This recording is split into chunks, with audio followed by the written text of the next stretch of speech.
Hi, my name is Tasha Dykstra, and I'm with the Bellingham Police Department.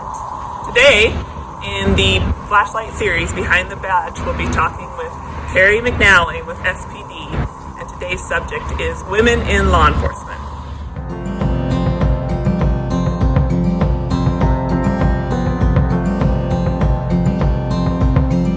We often in law enforcement talk about the brotherhood between law enforcement agencies and across the country, but we seldom talk about the sisterhood. And I'm here to talk a little bit about some of the resources that you have and the fact that there are lots of other people that are here cheering you on and supporting you.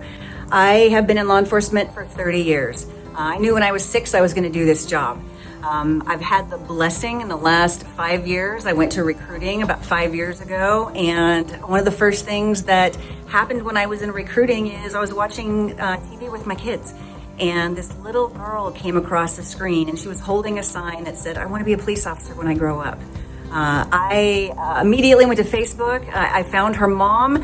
I reached out to her mom and said, "Hey, I'm a recruiter with Seattle PD. If you'd like to come down and visit the agency, I'd love to show Katie a little bit about this job," because I could see myself in that little girl. A phone call or two later, we ended up finding out that Katie lived real close to me. And so I called my friends, Michelle Bennett and Pam St. John, and said, "Hey, there's this little girl that we've got to go meet." And so we went and visited Katie, and we brought a uniform for her, and we got to show her what women in law enforcement look like. And for me, it was all about the fact that I could pick up the phone and make a phone call, and someone was going to be there immediately to assist me. A couple days later, we actually went and did show and tell at her school. And as we stood on the playground and watched these girls, half of that school were little girls, and they were just in awe. They'd never seen a female police officer, let alone 4 female officers that were there.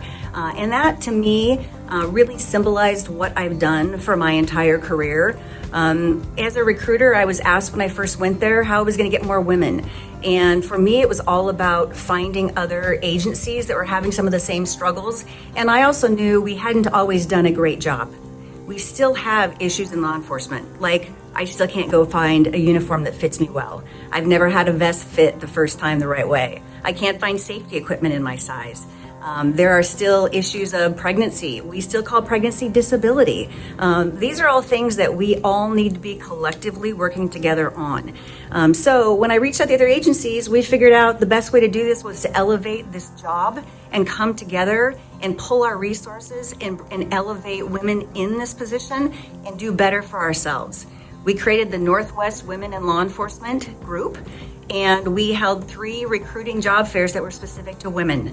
Our first job fair, we had more than 50 agencies there with over 110 female officers.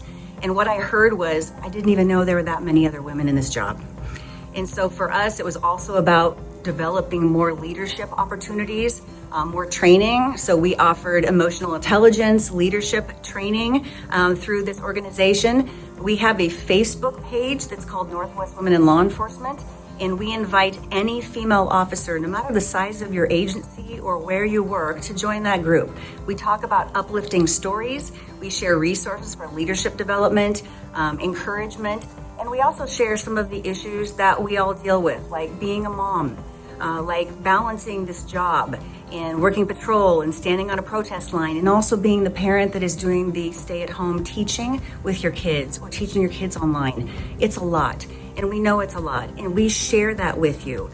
Our job is to lift you up, and that's been my career for 30 years. I've had people that have reached down and lifted me up, both men and women, and that's what we want to do for you. My time in law enforcement is coming to a close. I've got more than 30 years on, and it'll be a transition soon to something else.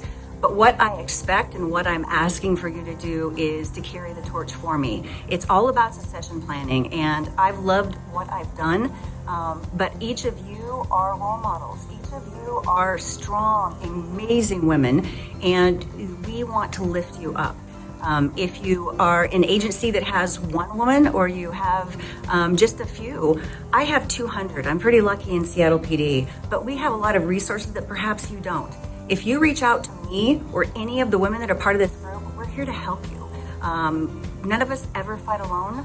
We are in this together, And if you ever need anything, whether you are my brother or my sister, you are my family. You are my family in blue. I will help you in any way that I can, and we want to lift you up.